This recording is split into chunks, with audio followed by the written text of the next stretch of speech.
Welcome to Lakshmi food. સ્વાગત છે તમારું મારી યુટ્યુબ ચેનલમાં. તો ચાલો, આજે આપણે બનાવવાના છીએ સરસ મજાનું ગવાર અને બટાકાનું શાક. એ પણ એકદમ રસાવાળું અને મસાલેદાર, કે આપણે આને ઊંધિયા ટાઈપનું શાક કહેવું હોય તો પણ કહી શકાય. પણ બે જ વસ્તુ, બટાકા અને ગવારથી મેં સરસ શાક બનાવેલું છે. બધા ઘણી અલગ અલગ રીતે બનાવતા હોય છે, પણ મારી આ રીતથી તમે ગવાર બટાકાનું શાક બનાવજો. તમે એક વખત બનાવશો તો વારે વારે બનાવીને ખાવાની ઈચ્છા થશે. એવું સરસ મજાનું શાક બનાવવાની છું. તો એના માટે મેં અહીંયા 100 ગ્રામ જેવો ગવાર લઈ લીધેલો છે. એના આવા ટુકડા કરેલા છે. ગવારમાંથી 3 ટુકડા જેવા કરેલા છે. અને બટાકાની આવી લાંબી લાંબી સ્લાઇઝમાં ટુકડા કરીને લઈ લીધેલા છે. બંનેને પાણીની અંદર ધોઈ અને સરસ ચોખ્ખા કરી લેવાના છે. અને બટાકાને કાપીને એની અંદર પાણી નાખી દેવાનું છે, જેથી કરીને કાળા ના પડી જાય. હવે આપણે વઘાર કરવાનો છે. તો એના માટે આપણે પહેલાં લસણની ચટણી બનાવીને તૈયાર કરવાની છે. તો એના માટે મેં 15થી 20 કળી જેવું લસણ, એની અંદર ચપટી મીઠું અને જીરું નાખેલું છે. આટલી વસ્તુ એડ કરી અને આપણે લસણને સરસ ખાંડી લેવાનું છે. આપણે થોડુંક દરદરું રાખવાનું છે, એકદમ સાવ પેસ્ટ નથી કરી દેવાની. તો લસણ આપણું ખંડાય ત્યાં સુધી તમે મારી ચેનલમાં જો નવા હોય અને ચેનલને હજી સુધી સબસ્ક્રાઈબ ના કરી હોય તો ફટાફટ સબસ્ક્રાઈબ કરી દેજો અને બાજુમાં રહેલા બેલ આઇકોનને પ્રેસ કરી દેજો, જેથી કરીને આવનાર તમામ નવી રેસીપીના વિડીયો ફટાફટ તમારી સુધી પહોંચી જાય. હવે આપણે એની અંદર લાલ મરચું પાવડર એડ કરવાનો છે. તમે કેવું તીખું ખાઈ શકો છો એના ઉપર તમારે મરચું પાવડર એડ કરવાના છે. અહીંયા મેં 1 થી સવા ચમચી જેવું મરચું એડ કરેલું છે. તો તમે જોઈ શકો છો એકદમ ડ્રાય એવી સરસ મજાની આપણી લસણની ચટણી બનીને તૈયાર થઈ ગયેલી છે. હવે આપણે એની અંદર નાખવા માટે અને રસો સરસ ઘટ થાય એના માટે મેં 2 ચમચી જેવું જે તીખું મીઠું મિક્સ ચવાણું આવે છે એ ચવાણું લઈ લીધેલું છે. એનો પણ આની અંદર આવી રીતે સરસ નાનો ભૂકો કરી લેવાનો છે.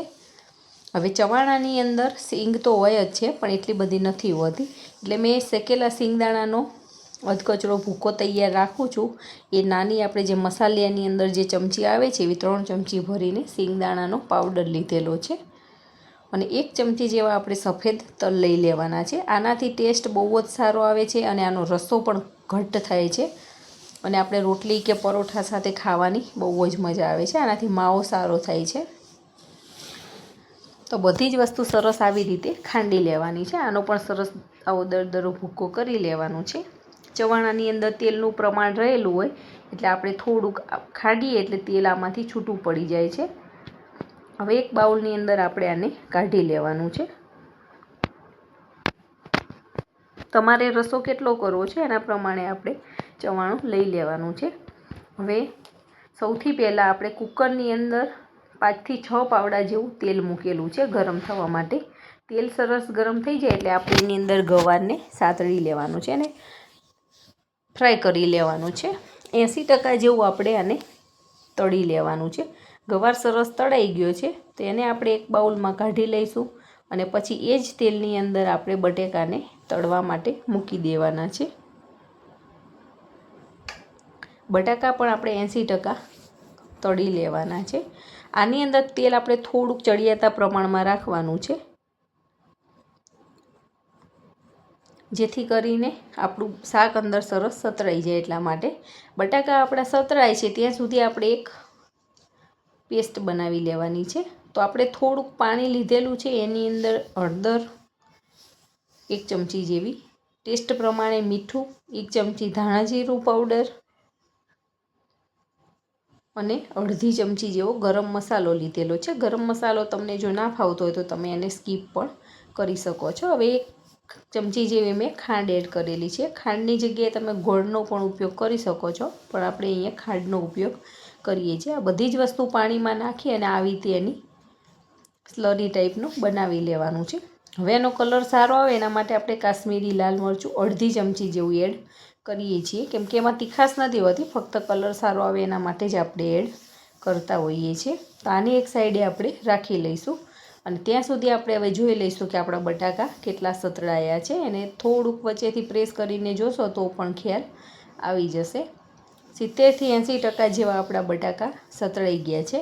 હવે આપણે ગવાર જેમાં કાઢ્યો તો એ જ વાસણની અંદર આપણે બટાકાની આ ચિપ્સને પણ કાઢી લેવાની છે.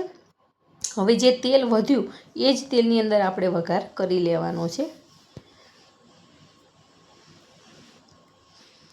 અને તેલ થોડુંક ચડિયાતા પ્રમાણમાં હશે તો આપણું શાક સરસ બનશે અને રસો પણ સરસ થશે. હવે આપણે તેલ ગરમ સરસ હતું જ, કેમ કે આપણે એની અંદર બધું ફ્રાય કર્યું હતું એટલે. તો તેલ સરસ ગરમ થઈ જાય પછી એની અંદર આપણે જીરું, અજમો અને હિંગનો વઘાર કરી લેવાનો છે. આની અંદર ચપટી અજમો નાખજો, આ શાક ખાવાની બહુ જ મજા આવશે.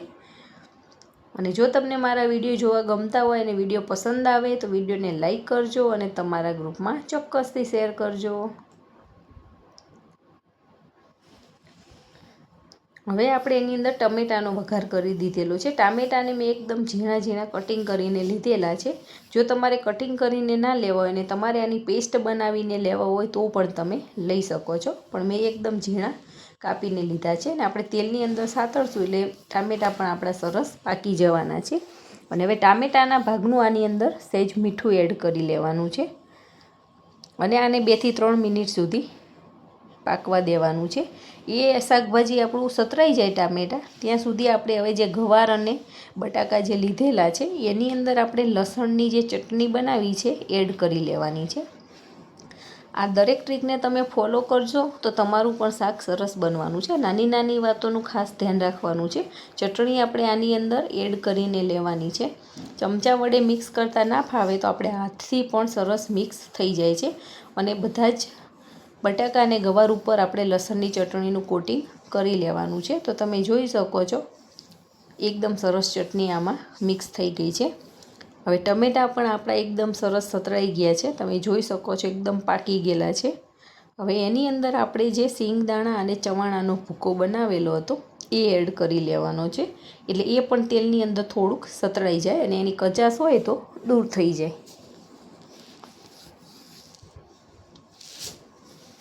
આ શાક દરેક વ્યક્તિને ખાવાની મજા આવે છે. બાળકોને પણ તમે આ શાક ખવડાવો તો એ હોંશે હોંશે ખાઈ લે છે. રોટલી, પરોઠા, ભાખરી સાથે ખાવાની બહુ જ મજા આવે છે. અને પૂરી સાથે પણ આ શાક તમે ખાશો તો પણ તમને મજા જ પડી જવાની છે. હવે આપણે જે પાણીની અંદર મસાલા મિક્સ કરીને રાખ્યા હતા એ આની અંદર એડ કરી લેવાના છે. આ બધી જ વસ્તુ આમાં એડ કરી અને ઉપરથી આપણે કાશ્મીરી લાલ મરચું 1 ચમચી એડ કરવાના છીએ, જેથી કરીને એનો કલર એકદમ સરસ લાલ ચટાકેદાર આવે. અને ઘણી વખત એવું થતું હોય છે કે આપણને જોઈને ખાવાની ઈચ્છા થતી હોય છે.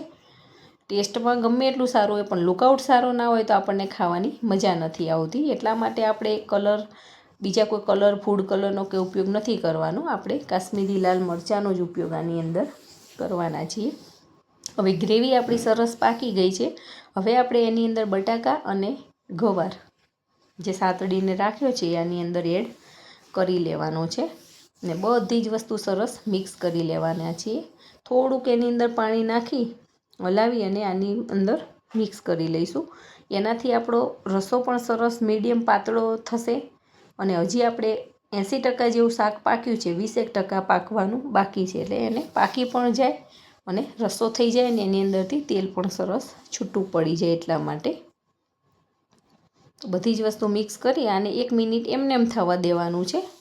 અને પછી કુકરનું ઢાંકણ બંધ કરી અને આપણે મીડિયમ ગેસની ફ્લેમ ઉપર 2 વિસલ કરી લેવાના છીએ.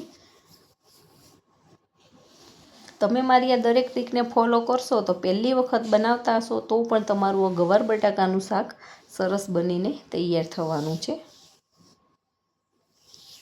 હવે 2 વિસલ થઈ ગઈ છે. આપણે કુકરનું ઢાંકણ ખોલી અને ચેક કરી લેવાનું છે. તો તમે જોઈ શકો છો એકદમ સરસ લાલ ચટાકેદાર અને ટેસ્ટમાં બેસ્ટ એવું સરસ મજાનું આપણું શાક બનીને તૈયાર થઈ ગયું છે. અને આની સુગંધ તો જોરદાર આવી રહેલી છે.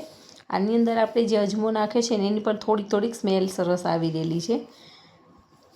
તો શાક આપણું બનીને તૈયાર થઈ ગયું છે. હવે એક સર્વિંગ બાઉલની અંદર લઈ અને આપણે આ શાકને સર્વ કરી લેવાનું છે.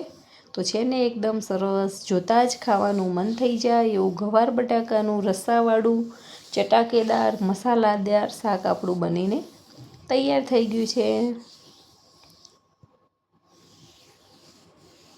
આ શાક જો વધે તો તમે ફ્રીજમાં રાખીને બીજા દિવસે પણ ખાઈ શકો છો, કેમ કે આની અંદર આપણે વધારે તેલનો ઉપયોગ કરેલો છે એટલે શાક બગડી નથી જતું. અને શાકને આપણે પહેલાં ફ્રાય કરીને લીધેલું છે એટલે શાક આપણું સારું રહે છે. બને ત્યાં સુધી આપણે પ્રિઝર્વેટિવનો ઉપયોગ નથી કરવાનો, પણ તે છતાંય કદાચ વધ્યો હોય તો તમે ખાઓ તો એમાં કંઈ પ્રોબ્લેમ નથી આવતો. તો છે ને એકદમ સરસ, જોવામાં પણ સરસ લાગી રહેલું છે અને રંગ રૂપ ટેસ્ટ સુગંધ બધું જ સરસ આવી રહેલું છે. તો આવી રીતે તમે પણ બટાકાનું શાક બનાવો અને એન્જોય કરો. Thank you.